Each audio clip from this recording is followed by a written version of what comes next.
सिद्धेभ्यः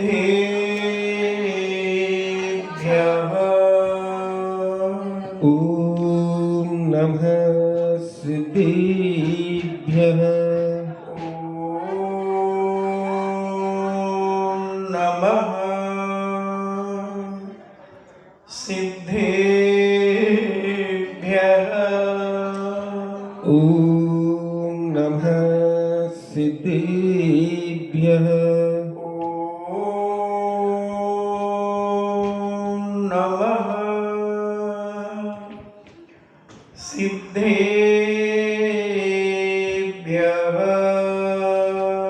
ॐ नमः सिद्धेभ्यः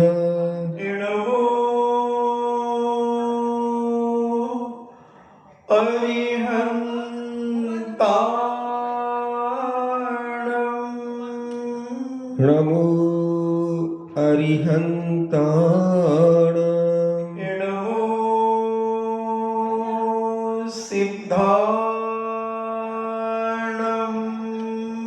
नमो सिद्धाणम्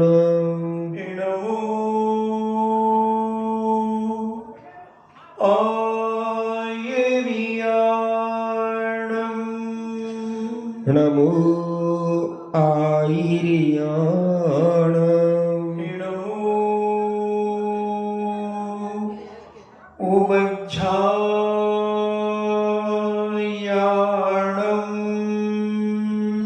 नमो उवज्झायाणम् नमो लोये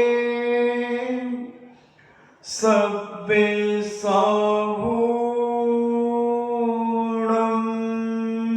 नमो लोये सव्वसाहूणम् पंच परमेष्टि भगवान की जय। अहिंसामयी वीतराग विश्व धर्म की जय।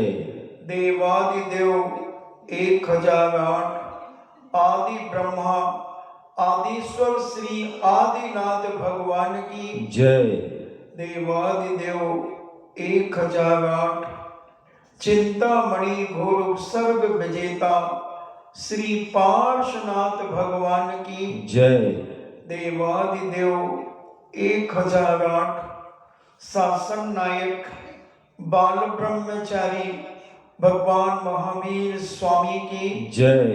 परम पूजनी आचार्य स्वमणि गुरुवर श्री कुंद कुंद महामुनिराज की जय। परम पूजनी आचार्य स्वमणि गुरुवर श्री विद्यासागर जी महामुनिराज की जय।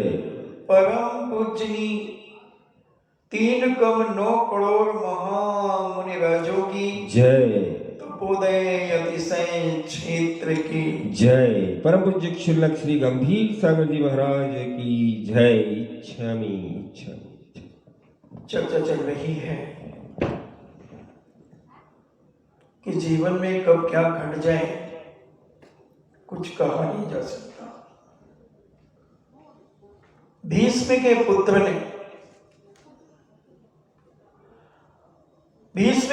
ने रूप कुमार ने अपने किए हुए सहयोग से प्रसन्न होकर अपनी बहन का पाणी ग्रहण करने की बात शिशुपाल को कह दी, क्योंकि जब कोई बड़ों का कार्य छोटे अपने हाथ में ले लेते हैं तो उसमें अनेक विघ्न आने की संभावना होती है।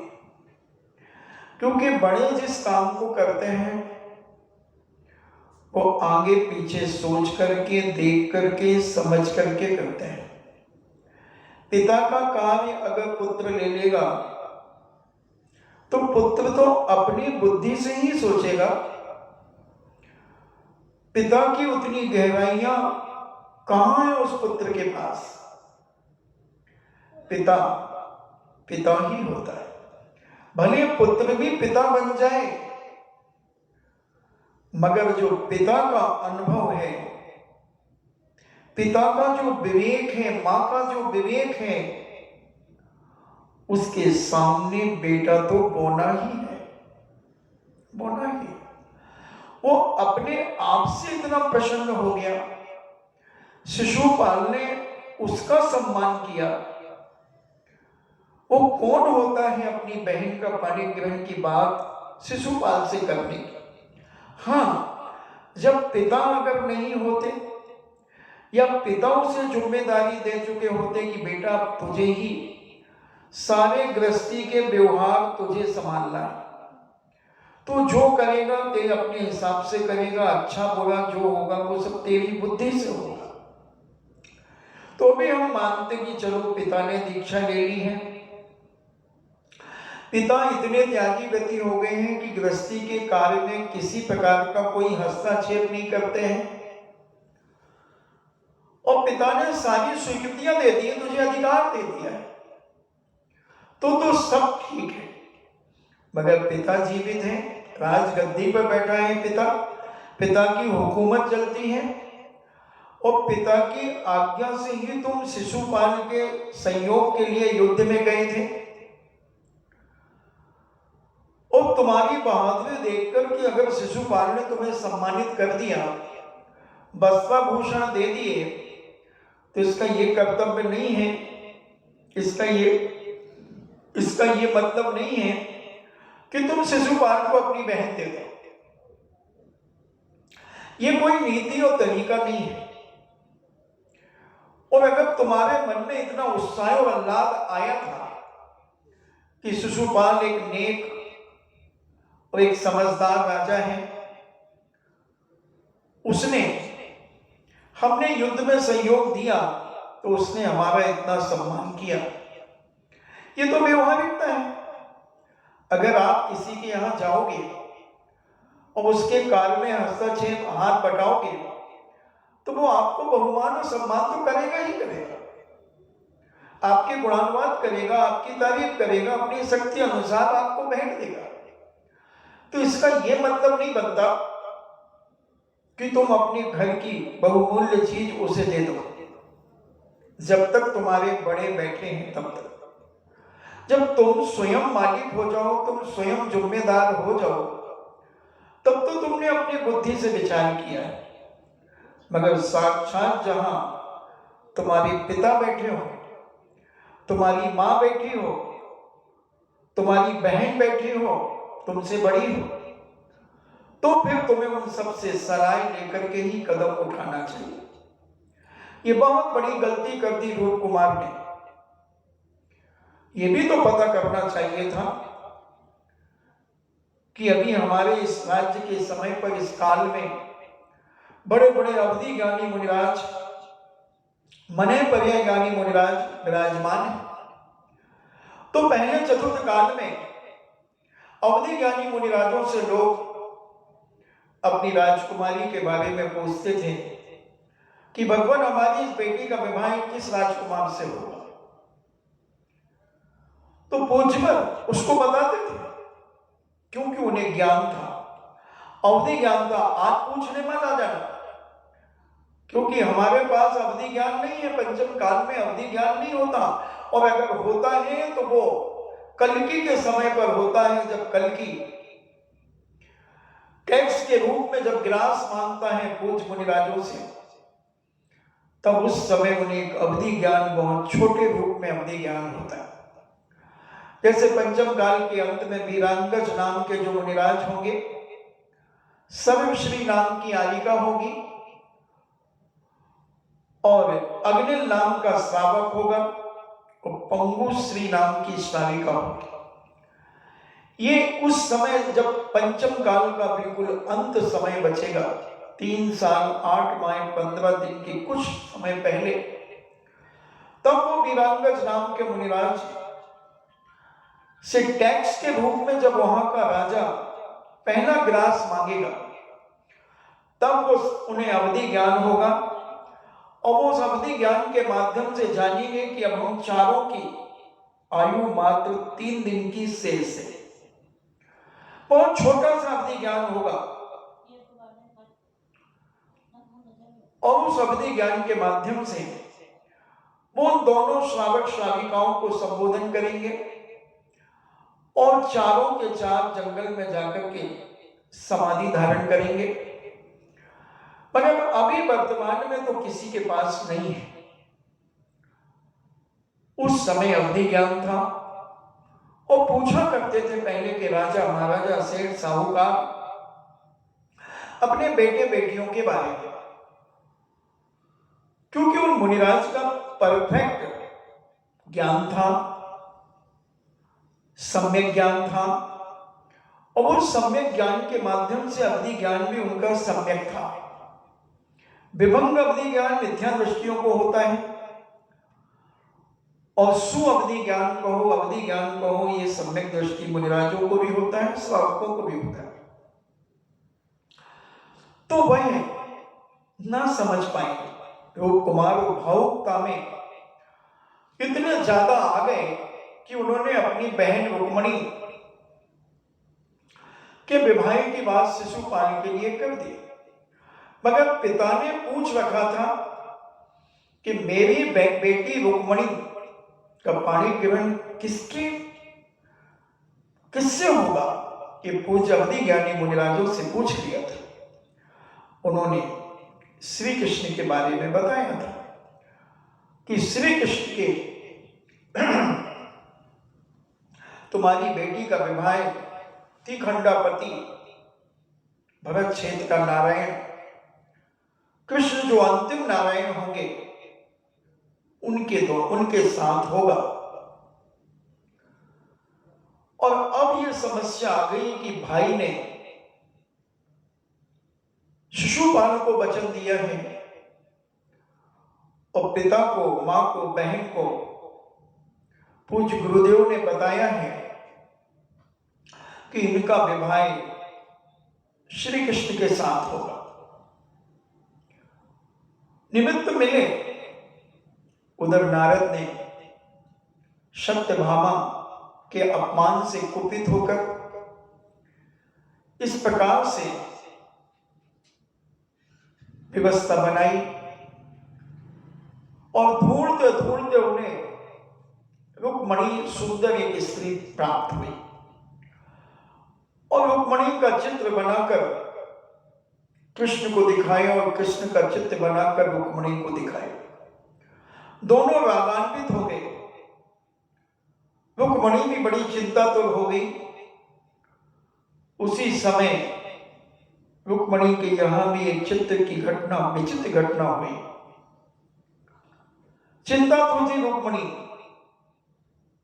और कृष्ण तो रुक्मणी को पाने के लिए बड़े चिंतित थे ही।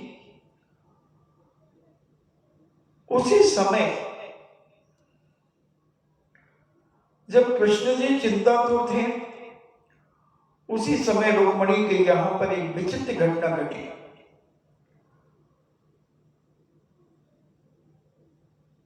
शिशुपाल को जब ये जानकारी मिली तो शिशुपाल ने लग्न सुधवाया। तो रुक्मणी चिंतित हो उठी। उसने अपनी बुआ से प्रार्थना की कि यदि कृष्ण से उसका संबंध ना हुआ एवं उनके वियोग का सामना करना पड़ा तो उसे जीवित न देख सकोगी। रुक्मणी ने यह बात कही कि अगर मेरा विवाह कृष्ण से नहीं हुआ, क्योंकि शिशुपाल ने लग्न सुधवा लिया और लग्न सुधवाने की बात जब रुक्मणी को पता चली तो रुक्मणी बहुत चिंतित हो गई। उसने अपनी बुआ से एक ही बात कही कि बुआ जी, यदि कृष्ण से उसका संबंध न हुआ तो उसके चिर वियोग का सामना करना पड़ेगा, तो उसे जीवित न देख सकोगी। बुआ ने आश्वासन दिया कि व्यर्थ में विवाद मत करो, फालतू में यहां वहां की बात सोचना तुम्हारे लिए ठीक नहीं है। बुआ रुक्मणी की अभिलाषा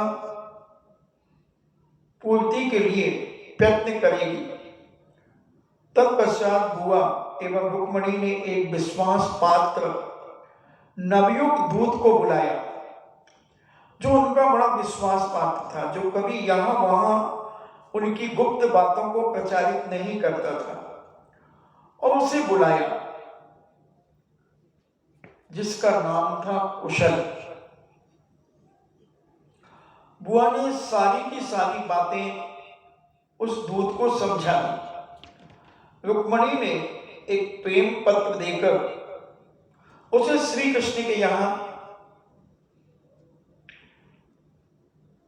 भेज दिया। दूत को कुंडनपुर से निकलते ही अनेक प्रकार के शुभ शकुन मिले, जिससे वह बहुत प्रफुल्लित हुआ, क्योंकि जब कोई अच्छे काम के लिए जाते हैं तो कई प्रकार के शकुन मिलते हैं, शुभ सूचक संकेत मिलते हैं। रामचंद्र जी जब युद्ध के लिए जा रहे थे लंका के लिए, उनके लिए बहुत शुभ संकेत हुए, और रावण की लंका में अनेक प्रकार के अशुभ संकेत हुए।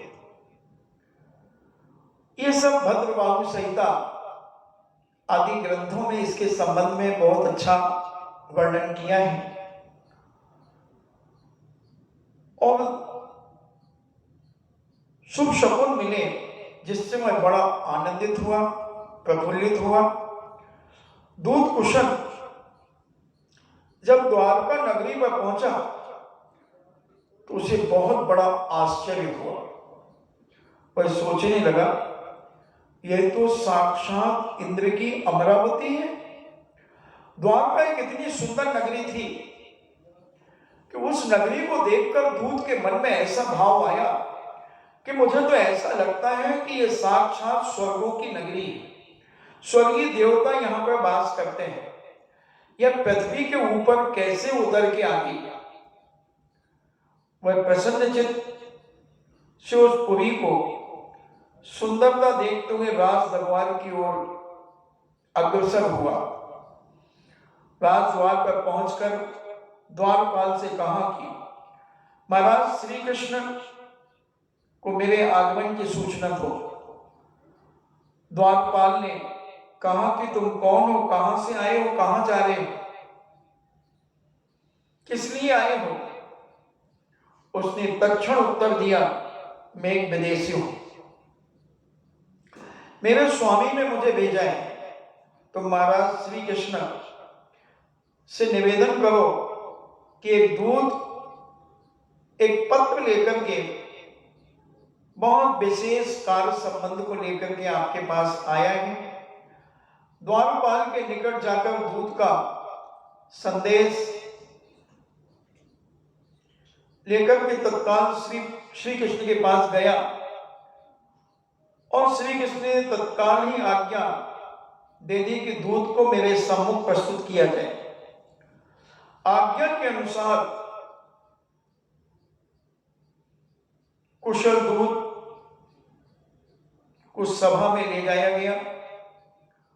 उस सभा के दर्शन से दूत को बड़ी प्रसन्नता हुई, क्योंकि बड़े बड़े सेठ साहूकार उस सभा में विराजमान थे,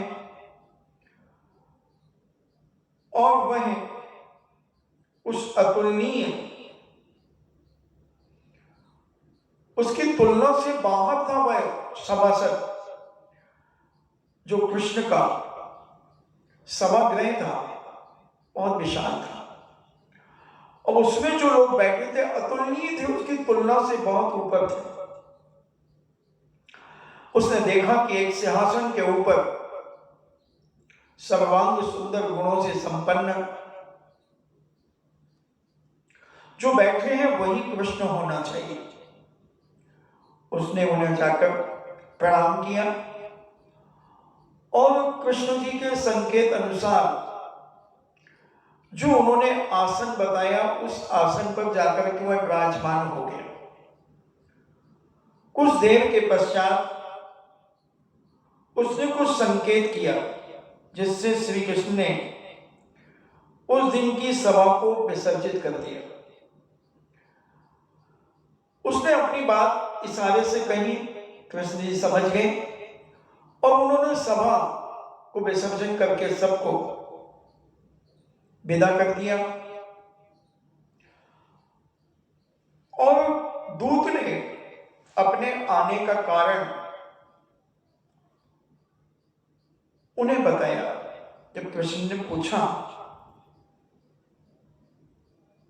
कि तुम्हारे आने का क्या कारण है, तुम यहां क्यों आए हो, उसने कहा, हे महाराज, हे नारायण पद को धारण करने वाले महाशक्ति संपन्न तीखंडापति, एक ऐसा निवेदन है जिसे सुनकर आप प्रसन्नता से भर जाएंगे, आप प्रफुल्लित होंगे। दूत के वचन सुनकर श्री कृष्ण को बड़ा संतोष हुआ। दूत से उन्होंने संवाद सुनाने के लिए कहा कि तुम मुझे अपने अंदर की बात मुझसे कहो। दूत ने कहा कि हे तीखंडापति, नारायण पद से विभूषित, मैं आपके लिए एक सूचना लेकर के आया हूं, एक पत्र लेकर के आया हूं। माननीय, उसी पत्र के कारण मैं आपके पास आया हूं। उसे सारभूत एवं यथार्थ समझकर आप बहुत ध्यान से सुने। कुंडनपुर का एक प्रसिद्ध नगर है, वहां का राजा भीष्म गुणग्राही एवं शत्रुओं को परास्त करने वाला है। उनकी धर्मपत्नी जगत विख्यात रूपसी है और भीष्म का पुत्र रूप्य कुमार इंद्रपुत्र जयंत के समान यशस्वी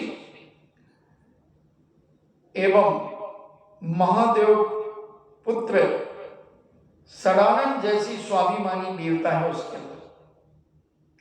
कुमार की एक छोटी भगनी रुक्मिणी है, जो चंद्रमा सी कांति वाली नवयोगिना है। जैसे समुद्र से लक्ष्मी, पर्वत से पार्वती एवं ब्रह्मा से सरस्वती उत्पन्न होकर विख्यात हुई है। वैष्णव दर्शन में पर्वत से पार्वती की उत्पत्ति मानी है, मगर जैन दर्शन में एक हिमालय नाम के राजा थे, उनकी पुत्री का नाम था पार्वती, जो महादेव जिससे पानी ग्रहण करते हैं, और समुद्र से यह लक्ष्मी मानते हैं। अनेक अनेक दर्शनकारों ने अपनी अपनी कल्पनाएं की हैं, अपनी बात रखी है, और वैसे ही भीष्म पुत्री रुक्मिणी भी जगत में विख्यात है। किंतु रूप कुमार ने चंदेरी के राजा शिशुपाल के आतिथ्य सत्कार से प्रसन्न होकर उसे रुक्मिणी के संग विवाह करने का निमंत्रण दे दिया है। यद्यपि यह कार्य स्वजनों एवं परिजनों से बिना परामर्श लिए हुआ किया गया है। जो मैंने इसके बारे में 10 मिनट बताए कि छोटों को बड़ों के बीच में कभी बोलना नहीं चाहिए। जिसकी जो जिम्मेदारी है उसे अपनी जिम्मेदारी निभाना चाहिए।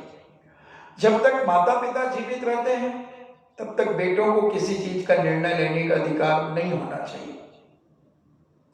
वो बात अलग है कि अगर पिता निर्णय लेने में असमर्थ हैं, आश्वस्त हैं, या फिर दीक्षा धारण कर चुके हैं, या व्रती हो चुके हैं, जो गृहस्थी के कार्यों में भी सलाह नहीं दे सकते, आरंभ आदि का जिन्होंने त्याग कर दिया है, तो वो सारी जिम्मेदारी अगर बेटे को दे गए हैं तो बेटा ये सब कुछ करे। और पिताजी जब तक समर्थ है, मां समर्थ है, तब तक बेटे को कोई अधिकार अपने हाथ में नहीं लेना चाहिए। व्यवहारिकता के अधिकार तो माता पिता को ही निभाना चाहिए। मगर रूप कुमार का आदर सत्कार से वो इतना प्रसन्न हुआ और इतना भावुक हो गया कि उसने अपनी बहन की शादी की बात शिशुपाल के लिए कह दी।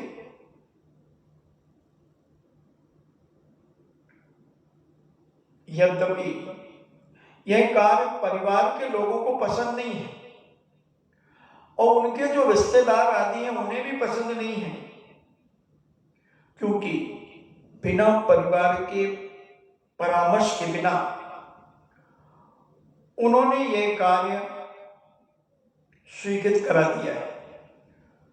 पर कुमार के वचनबद्ध होने से किसी ने आपत्ति नहीं की। कारण राजा शिशुपाल यथेष्ट योग्यता रखता है एवं योग्य पुरुष किसे प्रिय नहीं होता। समग्र स्वजन बंधुओं ने और राज प्रांगण में एकत्रित होकर लग्न की तिथि भी निश्चित कर दी। माघ शुक्ल अष्टमी को की दोष वर्जित तिथि में विवाह कार्य सुसंपन्न होगा। माघ पक्ष की शुक्ल अष्टमी को जो दोष से रहित है, ऐसी तिथि में शिशुपाल ने और सभी परिवार के लोगों ने एकत्रित होकर के यह तिथि निकाली है। किंतु इसके पश्चात दूसरे दिन ही वहां नारद पधारे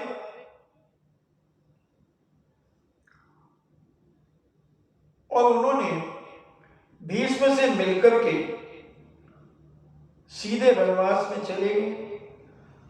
प्रारंभ में ही उनसे भीष्म की भगनी से भेंट हुई।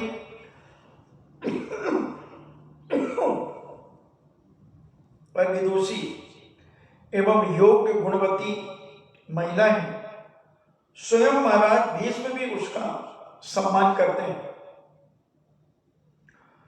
उस बाल विधवा ने नारद को नमस्कार कर उन्हें योग्य आसन पर विराजमान किया एवं अन्य रानियों से भी उन्हें प्रणाम करवाया।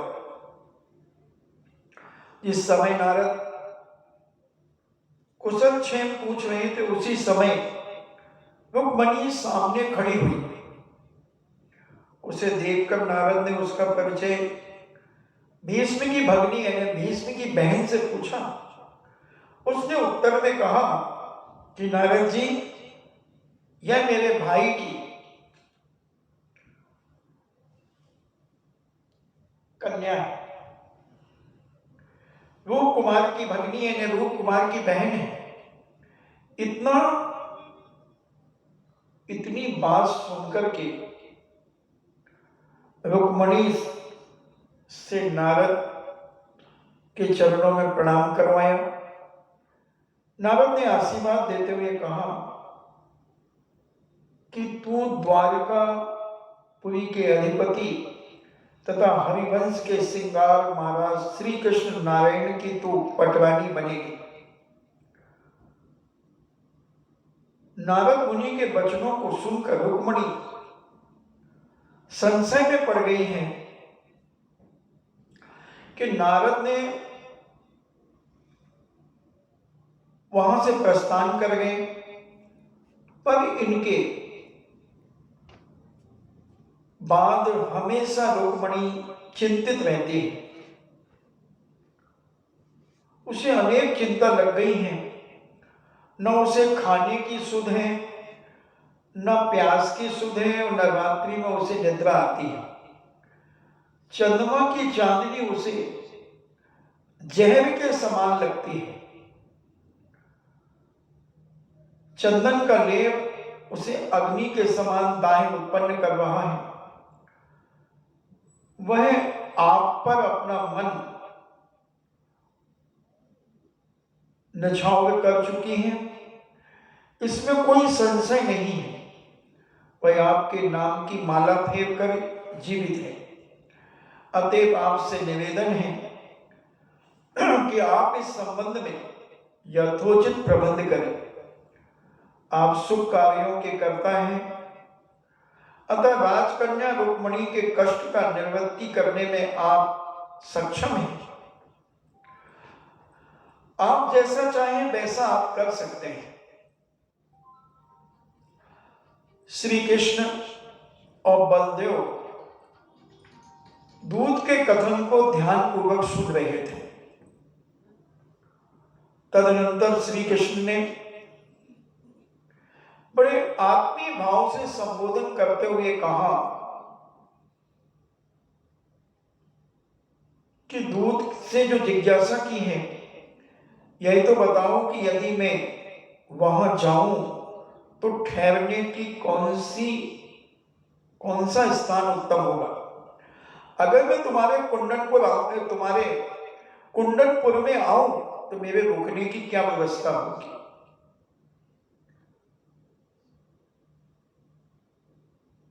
मैं कैसे रुक्मणी के समीप जा सकूंगा, वह मुझसे कैसे मिल सकेगी, विस्तार से कहो। तब दूत ने बड़ी विनम्रता पूर्वक उत्तर दिया, हे महाराज, आप यथाशीघ्र कुंडनपुर चले। वहां लता वृक्षों आदि से सुशोभित एक प्रमद नाम का एक बहुत सुंदर उद्यान है। उस उद्यान में एक अशोक वृक्ष के नीचे एक कामदेव की मूर्ति है, जिसे अपनी मनोकामना की पूर्ति के लिए रुक्मणी ने स्थापित किया है। यानी रुक्मणी ने वो मूर्ति बिठाई है। इधर कामदेव का कोई अर्थ मत लेना, कामदेव जो 24 कामदेव हुए हैं, तो ऐसे जिनेन्द्र भगवान जो बन चुके हैं उनको कामदेव, जैसे शांतिनाथ 3 पद के धारी थे, तीर्थंकर, कामदेव और चक्रवर्ती, ऐसे 24 कामदेव हुए। बाहुबली कामदेव थे, हनुमान जी कामदेव थे, और भी ऐसे। तो ये कामदेव का मतलब कोई ऐसा साधारण पुरुष मत है। वहां एक उन्होंने चैत्यालय बनवा करके और मुनिराज इन्हें अनंत भगवान की प्रतिमा बिठाई जो पहले कामदेव थे। तो उनके दर्शन करने से लोगों की मनोकामनाएं पूरी होती थी। तो लोग उसे कामदेव की मूर्ति सामान्य व्यक्ति कहने लगे। तो वहां रुक्मणी कामदेव की पूजा के निमित्त वहां आएगी, तो आप वहां रुक्मणी से मिल सकते हैं। आप निश्चित रहें, जब वह आपके अतिरिक्त अन्य किसी का वरण करना ही नहीं चाहती, जिस प्रकार सहनी सिगाल के शावक से रमण करना स्वीकार नहीं करेगी, उसी प्रकार रुक्मणी के लिए अन्य पुरुष को अंगीकार करना अब स्वप्न में भी संभव नहीं है। उसने आपको ही अपना पति निश्चित कर लिया है। अब बाकी के पुरुष दुनिया के उसके पिता, पुत्र, भाई के समान हैं। उसने आपका ही व्रत धारण कर लिया है। वह रूपसी उद्यान में पधारेगी एवं आप उसको ढूंढेंगी, आपको ढूंढ लेगी। यदि आप वहां उसे अगर आपके दर्शन ना हो सके तो फिर उसके लिए प्राण त्याग कर देना ही संभव होगा। यानी वो अपने प्राण त्याग कर देना भी असंभव नहीं है। वो प्राण त्याग कर देंगे अगर आप उसे नहीं मिले तो। ऐसा होने से आपको नारी हत्या का महान दोष लगेगा। अब तो आपको तत्काल प्रस्थान कर देना चाहिए। निसंकोच प्रमद वन में आप पधारें। यही निवेदन आपसे है। इस दूत ने अपने प्रस्थान की तैयारी की। श्री कृष्ण ने उसे वस्त्राभूषण आदि से सम्मानित किया।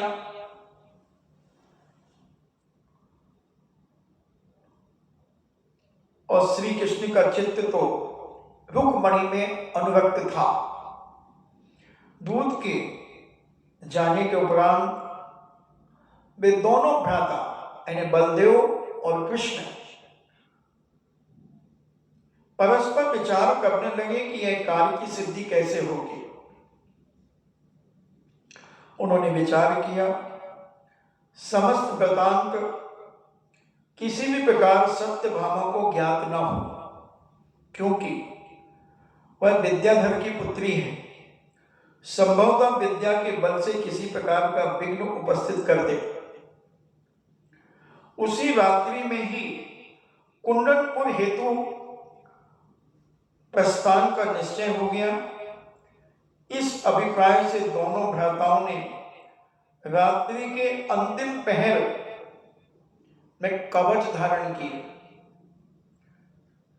छद्मस भेष नाना प्रकार के अस्त्र शस्त्रों से सुशोभित किया और दुर्दगामी रथ के ऊपर कुंडनपुर के लिए प्रस्थान कर दिया। अंतिम पहर मांगलिक होता है, जिसे हम ब्रह्म मुहूर्त कहते हैं। अगर 3-3 घंटे का हम पहर मानते हैं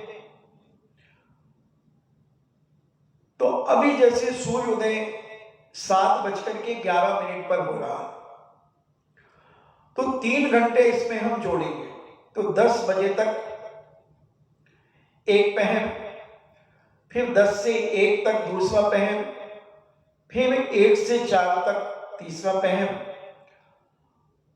और फिर 4 से 7 तक चौथा पहर, फिर इधर 7 से 10 तक दूसरा रात्रि का पहर। ऐसे 4 पहर उन्हीं को बदलते हैं।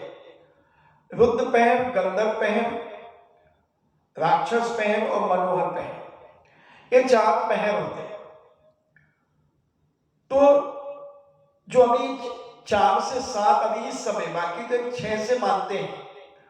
6 से 3, जैसे सूर्योदय में 3-3 घंटे जोड़ते जाइए, पहर बनते जाएंगे। तो पहला पहर रुद्र पहर होता है, फिर दूसरा पहर राक्षस पहर होता है, तीसरा पहर गंधर्व पहर होता है और चौथा पहर मनोहर पहर होता है। जिसे हम ब्रह्म मुहूर्त कहते हैं सुबह के पहर को, उसे मनोहर पहर भी कहा जाता है। फिर रात्रि के जब पहर होते हैं तो पहला पहर फिर रुद्र पहर होता है, फिर राक्षस होता है, फिर गंधर्व होता है और फिर मनोहर होता है। ऐसे तो उन्होंने अंतिम पहर में, यानी मनोहर पहर में जाने की तैयारी की। और छद्मस यानी एक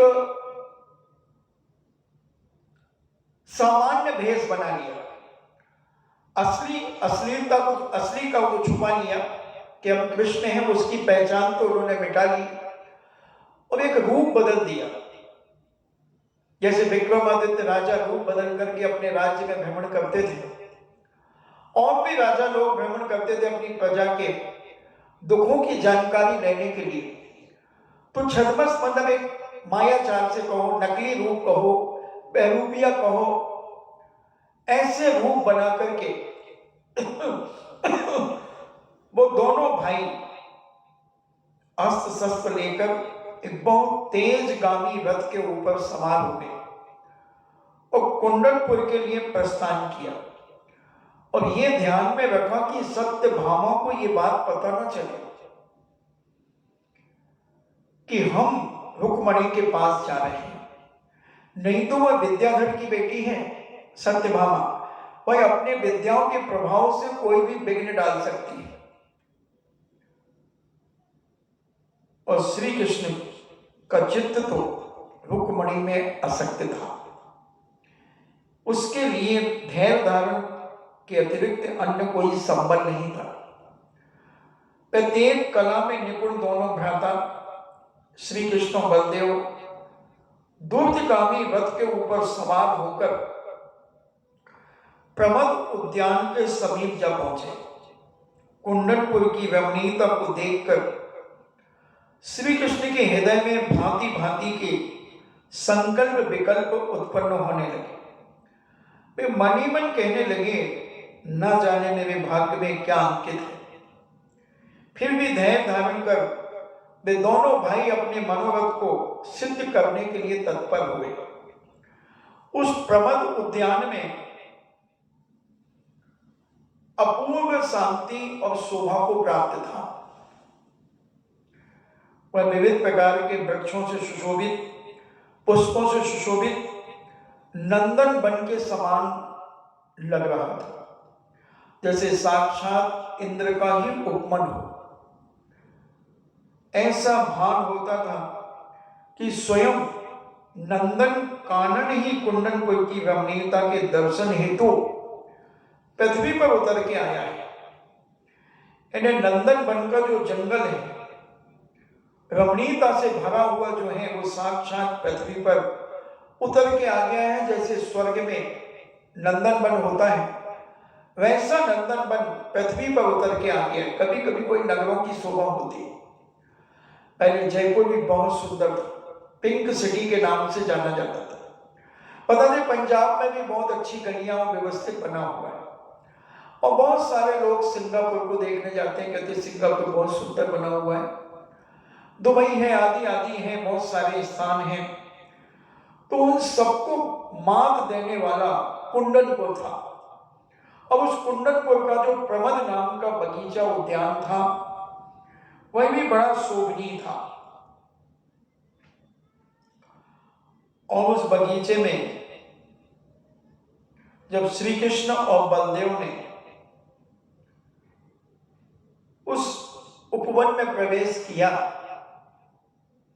उन्होंने शोक हरता अशोक जाति के वृक्ष को देखा। उसके ऊपर एक ध्वजा फहरा रहा था एवं उसकी छाया में कामदेव की एक मनोज की प्रतिमा स्थापित थी, जिसके दर्शन मात्र से श्री कृष्ण को बड़ा आत्मसंतोष प्राप्त हुआ।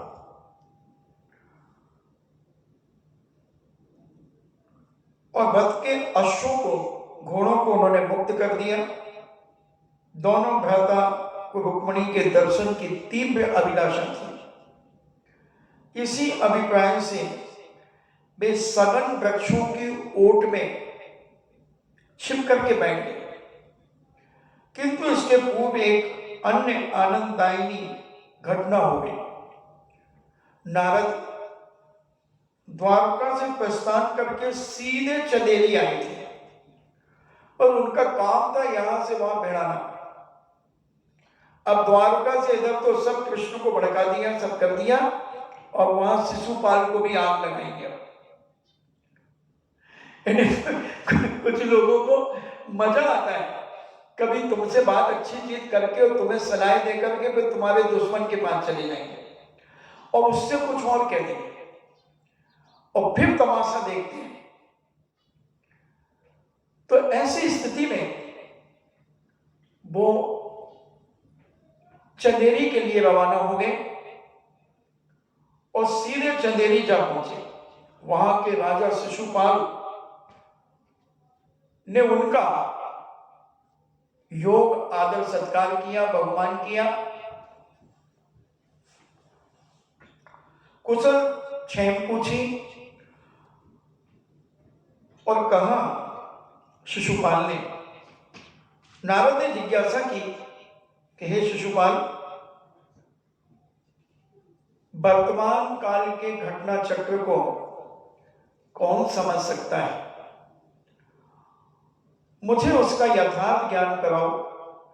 शिशुपाल ने मुस्कुराकर उत्तर दिया कि हे नारद जी महाराज, आपकी कृपा से जो कुछ हो रहा है वह मंगल एवं नीति युक्त है। नारद ने कृत्रिम स्नेह से कहा, एक बनावटी नकली स्नेह से उन्होंने कहा, लगन पत्री देखना चाहता हूं। तब राजा ने उन्हें अपनी लग्न पत्री दिखलाई। कुछ समय तक वह कुंडली लगन पत्री को पढ़ते रहे। तत्पश्चात कलह प्रिय नारद ने, इन्हें पहले भी कुंडली मिलाई जाती थी, देखो आज की कुंडली की बात नहीं, ये 84,000 वर्ष पुरानी बात चल रही है, क्योंकि नैमिनाथ भगवान को लगभग 84,000 वर्ष हो गए।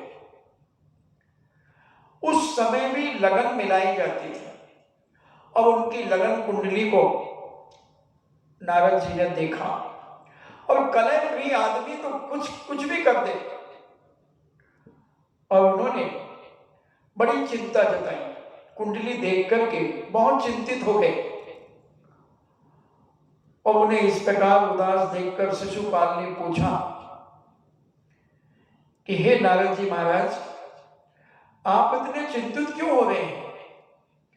उत्तर में नारद ने कहा कि हे राजन, लगन पत्री में आपको काय क्लेश होना बधाई, यानी आपको बहुत मानसिक तनाव होगा, बहुत दुख होगा, आप बहुत भयभीत हो जाएंगे। अतः आपको पूर्ण सावधानी से कुंडनपुर जाना चाहिए। अब देखो, उधर कृष्ण को भी भेज दिया कुंडनपुर और यहां पे शिशुपाल को भी भेज दिया।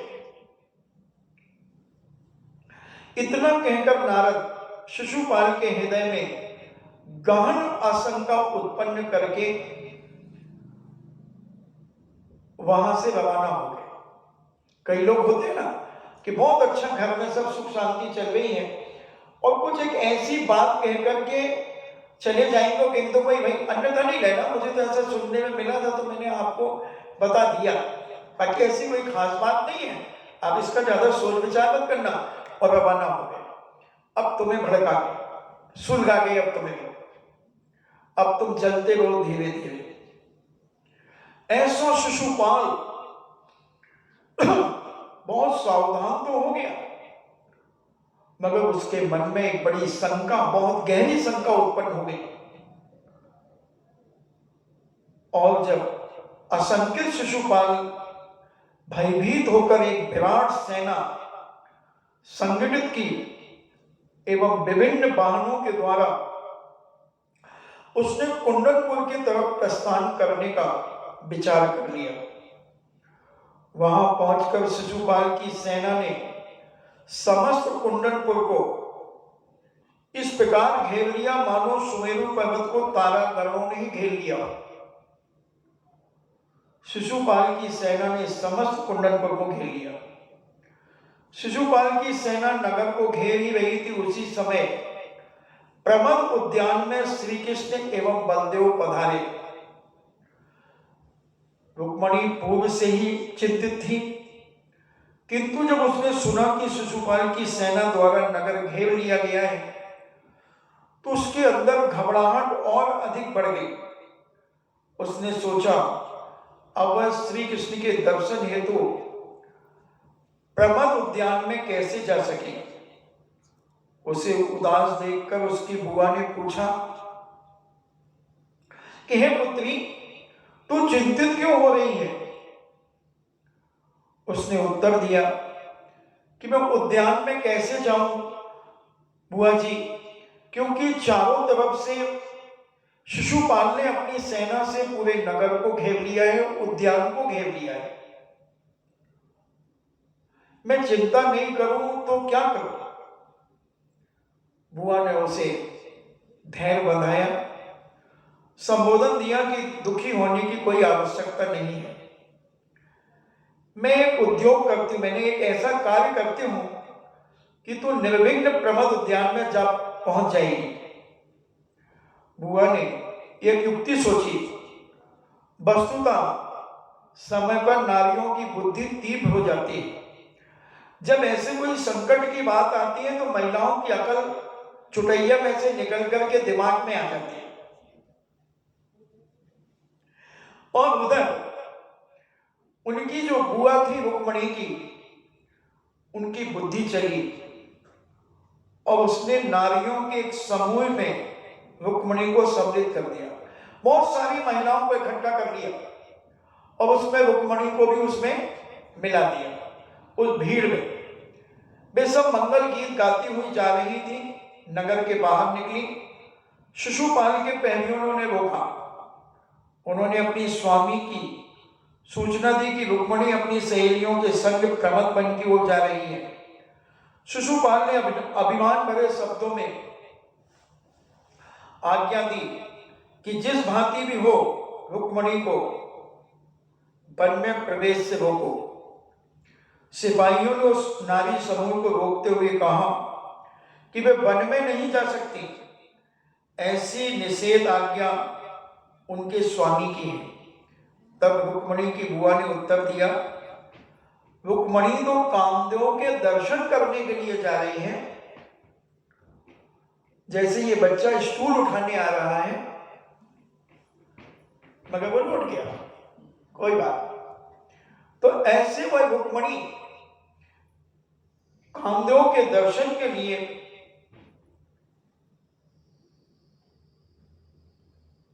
वचनबद्ध है। एक दिन वह सहेलियों के साथ वन में क्रीड़ा करने गई थी, तब वहां उसने अनंग कामदेव की प्रतिमा देखी थी। अनंग नाम के हुए जो नंग अनंग सोनागिर से मोक्ष गए, नंग अनंग कुमार की प्रतिमा वहां पर है। उसने तभी प्रणाम कर यह प्रतिज्ञा की थी कि यदि राजा शिशुपाल उसके पति बनेंगे तो वह लगने के दिन अनंग पूजा करेगी, यानी अनंत भगवान की पूजा करेगी। बड़े सौभाग्य से ऐसा सुअवसर प्राप्त हुआ है। उसकी बुआ ने चाल चल दी, घुमा दिया उन सेनापतियों को और कहा कि उसने ऐसा नियम लिया था कि अगर मेरी शादी शिशुपाल राजा से होगी तो मैं अनंग महाराज भगवान की पूजा करूंगी। आज सुयोग से पति की प्राप्ति के हर्ष में रुक्मणी अपनी प्रतिज्ञा पालन करने के लिए निकली है। वह प्रतिज्ञा वह भगवान प्रतिमा की समक्ष भावी पति की दीर्घायु की कामना करेगी, क्योंकि नारी पति एवं पुत्र की कुशलता चाहती है। नारी हमेशा अपने पति की और अपने बेटे की कुशलता चाहती है। जब इसमें बाधा उपस्थित करना कोई उपयोगिता नहीं है। पहरियों ने समस्त कथोपकथन आद्योपांत अपने स्वामी से जाकर कहा। उसकी धारणा में अमूल परिवर्तन आ गया। उसके हृदय में रुक्मणी के प्रति तीव्र अनुराग उत्पन्न होने लगा।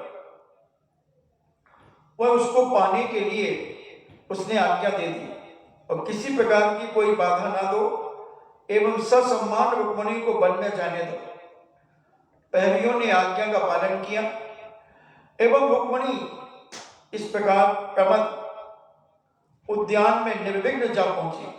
उस समय बुआ ने रुक्मणी से कहा कि हे पुत्री, जिस निमित्त तेरा यहां आगमन हुआ है वह तेरा देव यहीं स्थापित है। रुक्मणी ने कहा, रुक्मणी से कहा, हे पुत्री, तेरा देव यहीं स्थापित हो। तू एकाकी जाकर उसकी अभ्यर्थना कर, यानी अकेली जाकर के उसकी खोज कर। अपने समूह से बिछड़ी हुई रुक्मणी चंचल चित्त होकर इधर उधर देखने लगी।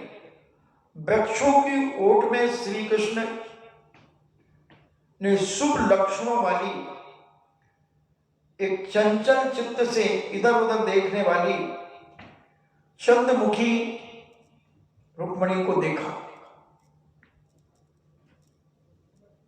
उनका शरीर दुबला पतला था,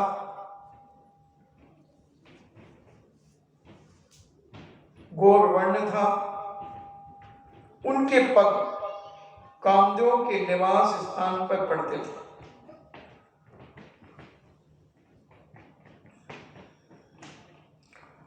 और रुक्मणी ने उच्च स्वर में पुकारा कि यदि मेरे पुण्य उदय से द्वारका नाथ का आगमन हुआ हो तो शीघ्र ही वो मुझे दर्शन देने की कृपा करे। आह्वान सुनते ही, यानी आवाज को सुनते ही श्री कृष्ण ने बलदेव उस छुपे हुए स्थान से बाहर निकलते हैं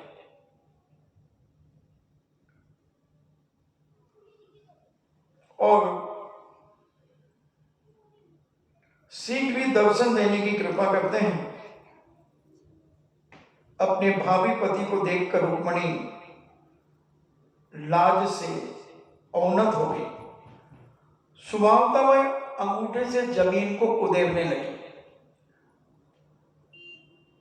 जब नारी लज्जित होती है तो नीचा सिर करके जमीन को कुदेरती है अंगूठे से और बड़े विनय पूर्वक वही चेष्टा करने लगी। श्री कृष्ण ने उस सर्वांग सुंदर रूप सी नारी को, यहां द्वारका का स्वामी यहां उपस्थित है, तो प्रसन्नता पूर्वक उसे देख इस वाक्य को सुनकर रुक्मणी संकोच से नतमस्तक हो गई।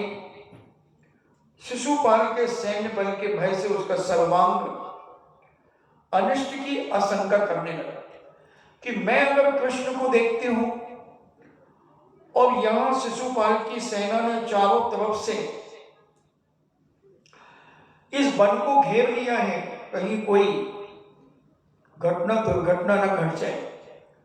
इसलिए कंपित होने लगे, उसका शरीर कंपायमान होने लगा। बलदेव ने तत्काल अश्वों को रथ सजाया, रथ तैयार किया। स्वभावता नारी सलज्जा होती है, किंतु कुमारी कन्या का तो कहना ही क्या। हे श्री कृष्ण, जब तुम क्या देख रहे हो, तत्काल रथ में उठाकर बैठा लो।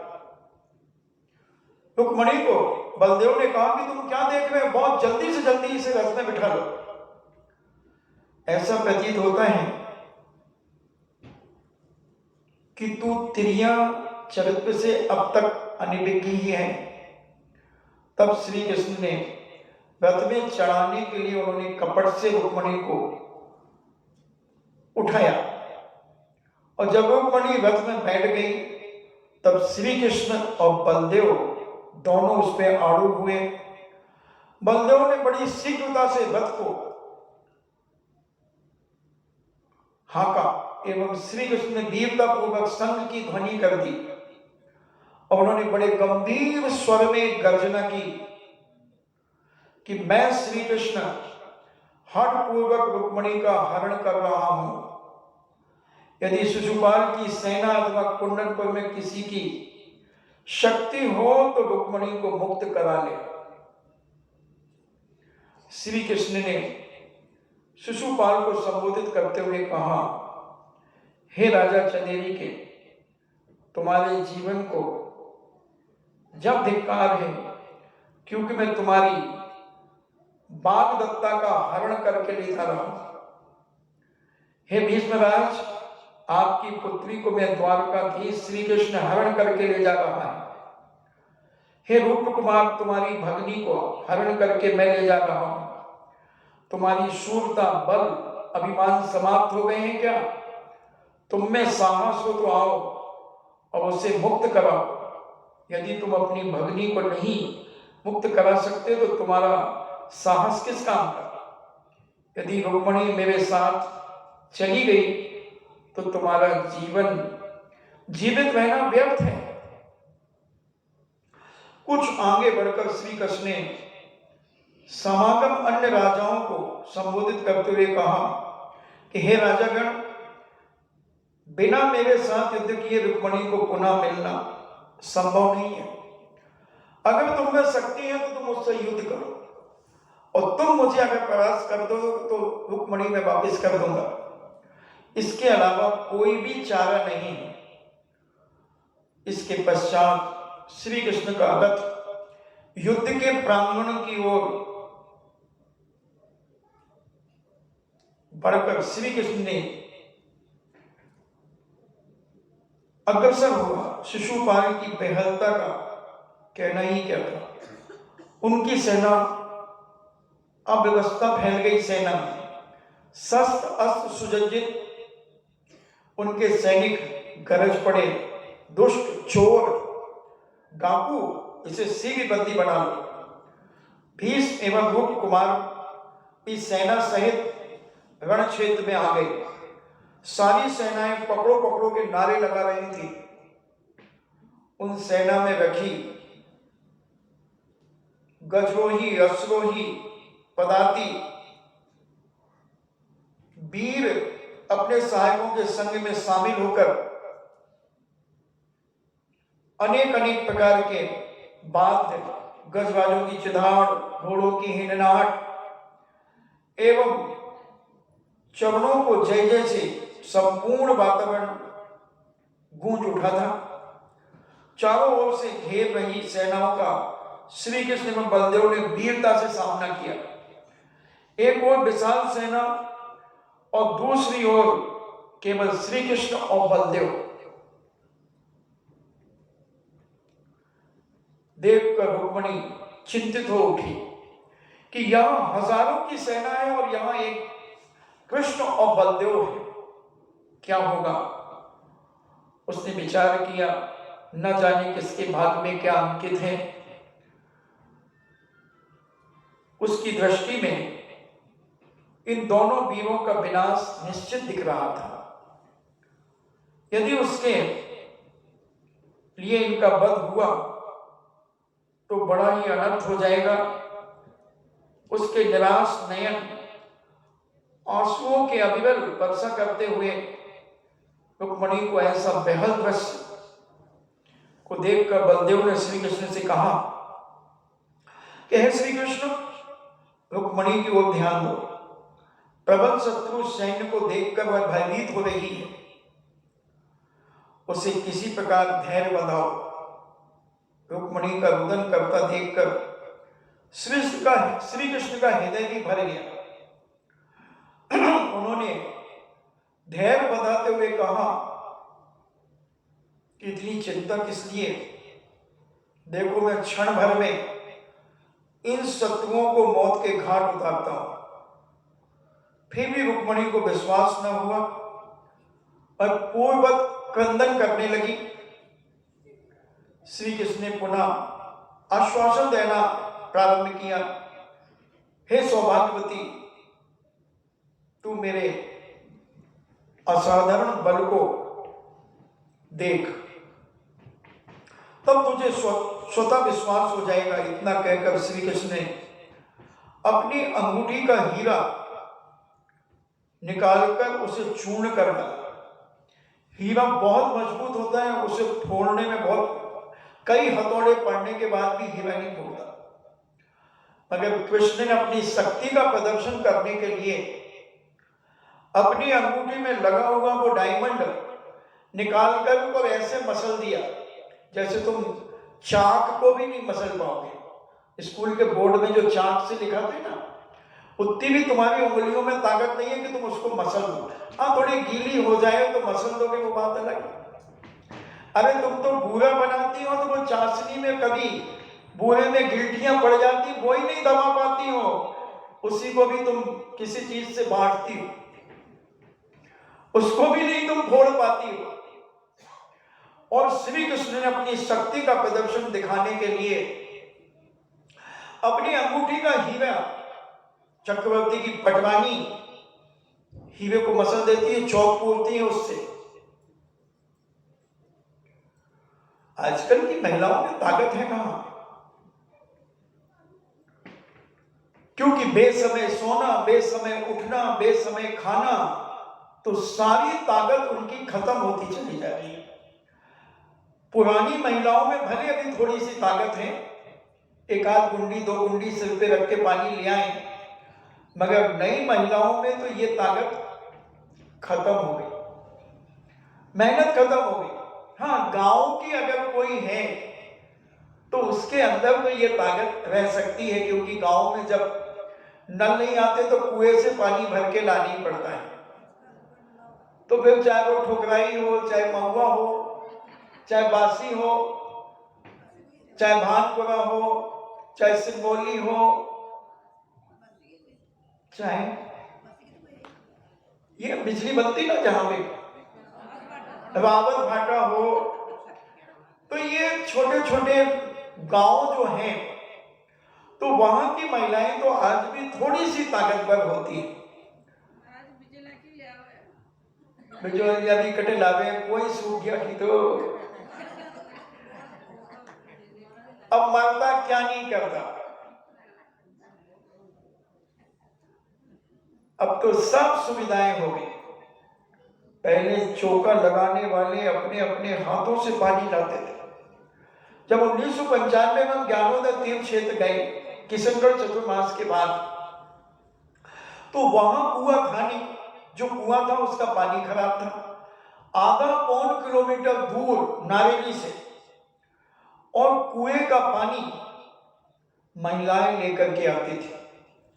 दो दो चरियां अपने सिर पे रख करके, ऐसी ठंड में, क्योंकि चतुर्मास के बाद ही हम नारेली आए थे। हम लोग के रुकने की भी जगह ढंग से नहीं थी, चौके लगने के भी बस एक एक ईंट की दीवारों से 4 कमरे बने थे और ऊपर एक प्लास्टिक पन्नी डली थी। 4 5 6 कमरे बने थे और हम 3 लोग थे। तो उस समय सारे लोग अपना अपना पानी लाते थे, चाहे वो पाटनी परिवार की महिलाएं क्यों ना हो, वो भी अपने हाथों से लाते थे। उस समय लगता था कि हाँ, ये है प्रोजेक्ट, अपना दूध निकलवा करके ला रहे हैं, अपना पानी ला रहे हैं, सब कुछ अपने अपने परिवार के हाथों से आता था। उस पुण्य का बखान आज कहां है? तो अपने हाथ से किया हुआ कार्य ही साथी से पुण्य बनने में कारण होता है। और ऐसा साथी से पुण्य बनता है जब श्री कृष्ण ने अपनी शक्ति का परिचय दिया।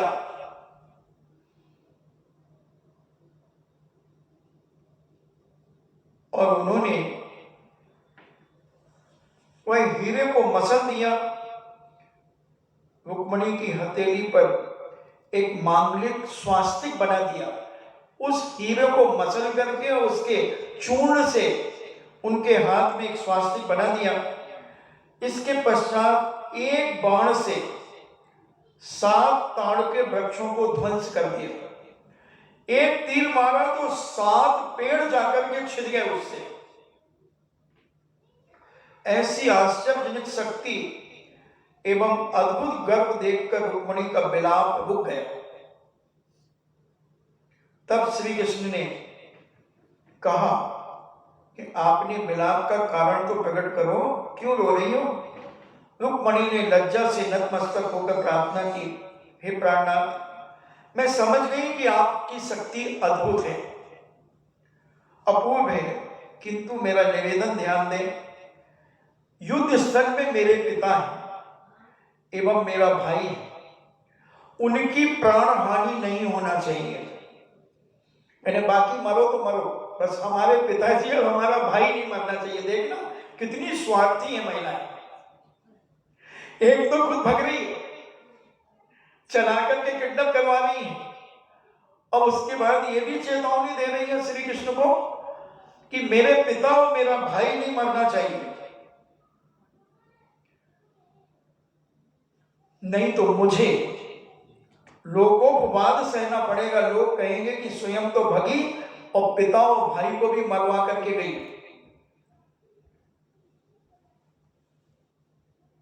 आप उनका वध न करें।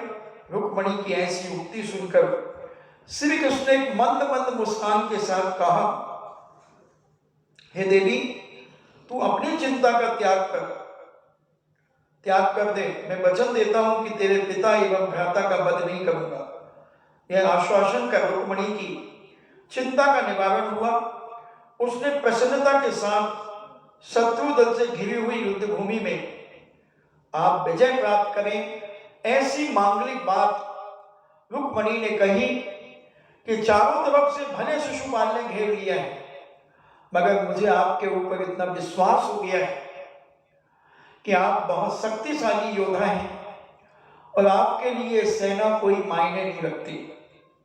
मगर आप इसका ध्यान रखें, बस मेरे पिता भीष्म और मेरा भाई रूप कुमार, इनके ऊपर आंच नहीं आना चाहिए, और जाओ आप युद्ध विजयी होकर के आओ। और श्री कृष्ण रुक्मणी को वचन देकर के जाते हैं युद्ध के मैदान में। आपका समय होता है, अपन अपनी बात को यहीं विराम दें और समझने का प्रयास करें कि होनी तो होके रहे, अनहोनी ना होए। जब वीतरागी मुनिराज ने जो बता दिया, वीतरागी मुनिराज के मुख से निकले हुए वचन कभी अन्यथा नहीं होते। और फिर अवधि ज्ञानी मुनिराज हो, जब अवधि ज्ञानी मुनिराज ने कह ही दिया है कि तुम्हारा पति, रुक्मणी का पति द्वारकाधीश होंगे,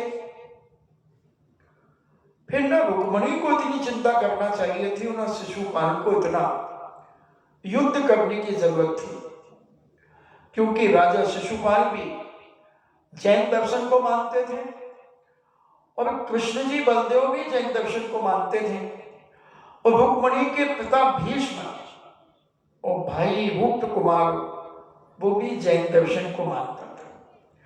जब गुरु इस बात को कह रहे हैं तो उन्हें समझ लेना चाहिए था, दूसरों का जीवन समाप्त करके हम अपने जीवन में खुशियां मनाएं, ये कहां तक न्याय और नीति, क्या है ये?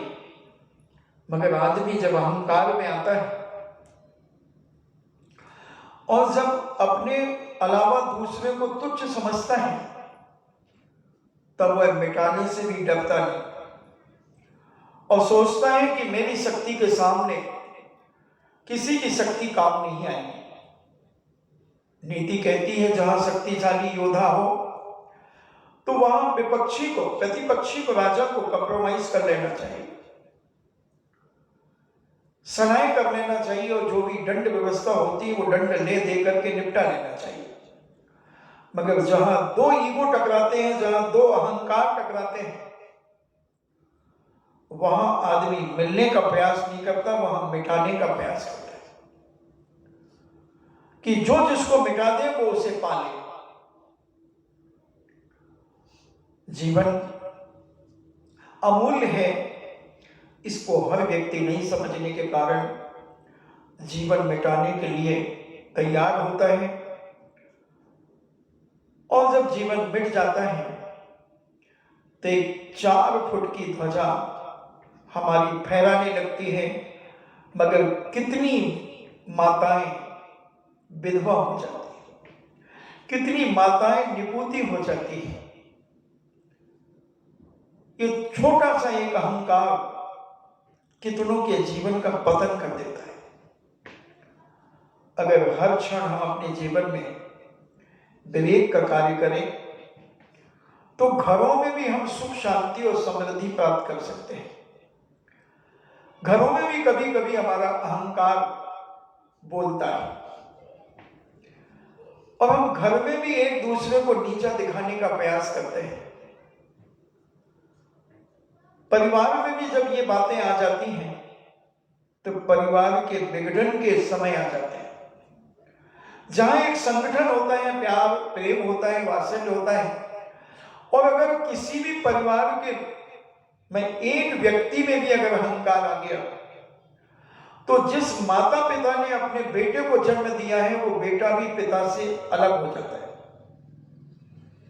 वो बहू तो आई है ही पराए घर की, वो तो कहती है कि तूने जैसे मेरे माता पिता से मुझसे अलग किया है तो मैं भी कम नहीं हूं, मैं भी तेरे माता पिता से अलग कराऊंगी। ये उसकी रैगिंग है, ये रैगिंग है। मगर उस बेटे को तो सोचना चाहिए कि जिस पिता ने मुझे जन्म दिया है मैं उससे अलग हो रहा हूं, जिस मां ने मुझे जन्म दिया है मैं उससे अलग हो रहा हूं। समझदार व्यक्ति कभी भी इस मामले में अपनी श्रीमती की बात नहीं सुनता, कभी नहीं सुनता। वो कहेगा तुझे जाना तू जा, तू मायके चली जा, मगर मैं तो जब तक मेरे माता पिता जीवित हैं मैं उनके पास ही रहूंगा, चाहे तुम्हारी रोज माता फोड़ी क्यों ना हो, तुम भले तुम्हें रोटी खाने मिले और ना मिले, तुम घर में लड़ो कैसे भी करो, मगर मैं तो माता पिता को छोड़ करके इस घर से एक कदम भी नहीं रखूंगा। तू मुझे धमकी दे रही है कि तुम मेरे माता पिता से अलग करके क्यों लाए हो, तो मैं भी तुम्हारे माता पिता से तुम्हें अलग करके रहूंगी। तो ये तो तेरा अहंकार है, तेरा मद है, और तेरा तो नियोग ही है। तूने सुना नहीं, जन्म से ही तुझे पराये घर का कहते हैं। कन्या के लिए लोग पराये घर का कहते हैं। जब पूछते कौन पराये घर की पैदा हुई, कोई पूछ ले क्या हुआ, तो लोग व्यंग में कहते हैं पराये घर की हुई, यानी समझ जाओ कि वो हमारे घर में कितने साल रहेगी, 20-25 साल रहेगी, उसके बाद तो वो दूसरे का घर बसाएगी, दूसरे का घर नाम रोशन करेगी। तो जब तेरा तो नियोग ही अनादिकाल से, तो तू मेरे घर को फोड़ना क्यों चाहेगी? अच्छा, भाई भाई कभी अलग होना नहीं चाहते, भाइयों में इतना प्रेम होता है, मगर उनकी शादी के बाद उन्हें जो भड़काऊ सरकार आती है, भड़काऊ सरकार जो सत्ता में बैठती है, वो भड़काती है, और वो भाई भाई के प्रेम में, भाई भाई के आत्मीय भाव में वो आग लगाना शुरू करती है। और बच्चों से शुरू होती है बात, बड़े बड़े नहीं लड़ते, बड़ों बड़ों को कोई नहीं होता, मगर बच्चों से आपसी मतभेद उनसे शुरू होते हैं। आज आपका समय हो गया, कभी ध्यान में आएगा तो इसको और विस्तार से बताने का प्रयास करूंगा कि बड़े बड़े घराने इन छोटे छोटे बच्चों की हरकतों को अपने मस्तक में रख लेते हैं, जिसके कारण घर फूटना शुरू हो जाता है। अगर बच्चों की बातों पर कभी ध्यान देना नहीं चाहिए, छोटे बच्चों की बातों पर कभी ध्यान नहीं देना चाहिए, पहला कारण। दूसरा, महिलाओं की बातों पर भी कभी ध्यान पुरुषों को नहीं देना चाहिए। अगर जो पुरुष अपने घर की माताओं बहनों से महिलाओं की बातों पर ध्यान नहीं देता, उनकी बात पर टाल मटोल करता रहता है, हाँ चलो ठीक है देख लेंगे, चलो हटाओ, फालतू बातें नहीं करो, अच्छी बातें करो, उनकी सुनते ही नहीं। जहां घर की बात आती है कि उनने ऐसा किया, उनके फालतू बातें नहीं, जो हो गया ना, अभी तो नहीं किया ना, कब किया, 4 दिन पहले, तो आज क्यों बता रहे हो, चलो खत्म करो यहीं पर। उधर गौर दिखा देना चाहिए पुरुष को, और अपनी धर्म पत्नी को शांत कर देना चाहिए। उन बच्चों की बात पर अगर ध्यान दिया तो जो परिवार 50 साल तक चलना है वो 5 साल में टूट करके बिखर जाए। कैसा परिणाम होना चाहिए, एक उदाहरण देकर के बात समाप्त करूं, जो मेरी सगी आंखों से देखा हुआ उदाहरण है। पहले भी शायद कभी दिया होगा। हम सांगानेर में जब 1994 में थे, गर्मी का समय था, तो कभी यहां बैठते थे, कभी यहां बैठते थे, कभी यहां बैठते थे, जगह नहीं थी वहां। तो हम एक कमरे में, छोटे से कमरे में बैठे थे, मुश्किल से 5x5 का। वहां एक खिड़की थी और उसके बाजू में एक छोटा सा रोड था, और वहां 5-7 मकान थे। 2 महिलाएं खड़े होकर के बात, अपने अपने दरवाजे पर खड़े होकर के बातचीत कर रही थी, और 5-6 बच्चे क्रिकेट खेल करके आ रहे थे, और वो एक दूसरे को गालियां बकते हुए आ रहे थे। किसी के खून के नाखून से खून, गाल लुचा हुआ था, खून बह रहा था, और खूब गालियां बकते हुए आ रहे थे। गर्मी का सन्नाटा था, 4 बजे होंगे करीब। तो मेरे कानों में आवाज पड़ी, मैंने खिड़की में देखा तो 4-5 बच्चे एक दूसरे को अपशब्द कह रहे थे, और अपशब्द कहते कहते कालर भी पकड़ रहे थे, लड़ भी रहे थे, और वो रास्ते में लड़ते आ रहे थे। और वो 2 दरवाजे में जो माताएं खड़ी थी, उन्हीं में वो बच्चे चले।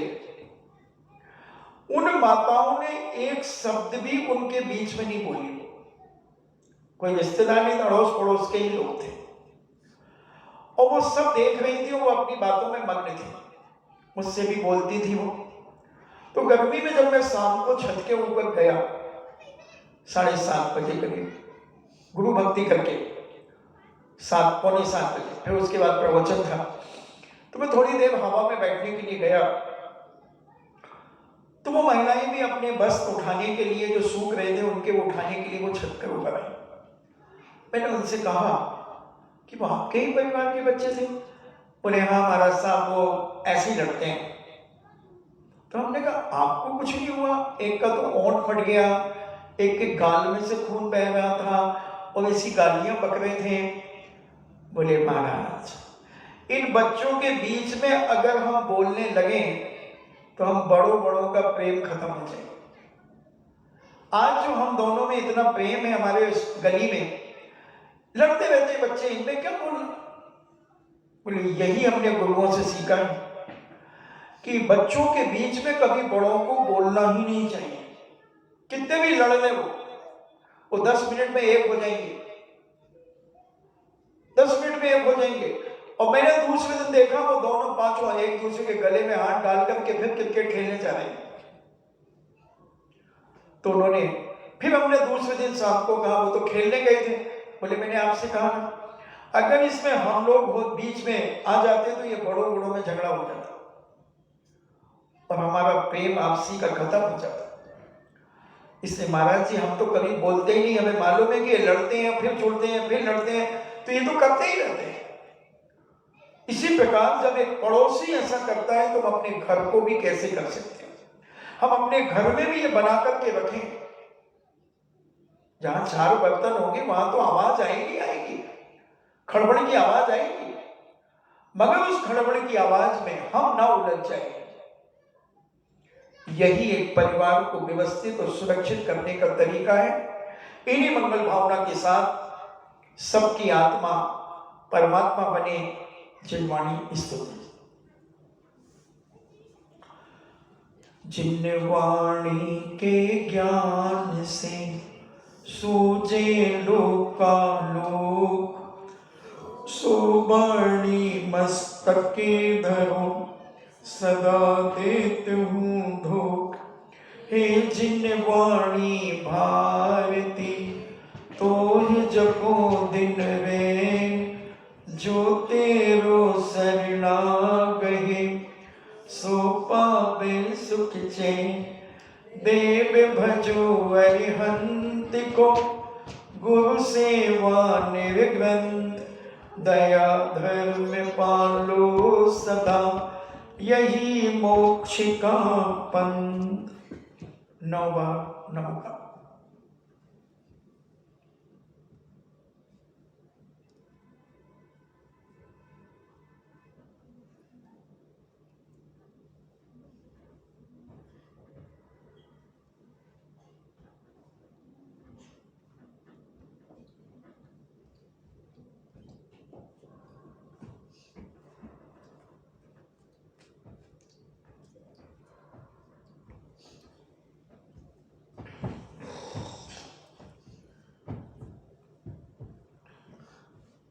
परम पूजनी द्वादशांग जिनवाणी माता की सुत देवता सुत देवता सुत देवता जैनम जेतु शासनम जैनम जेतु शासनम जैनम जेतु शासनम।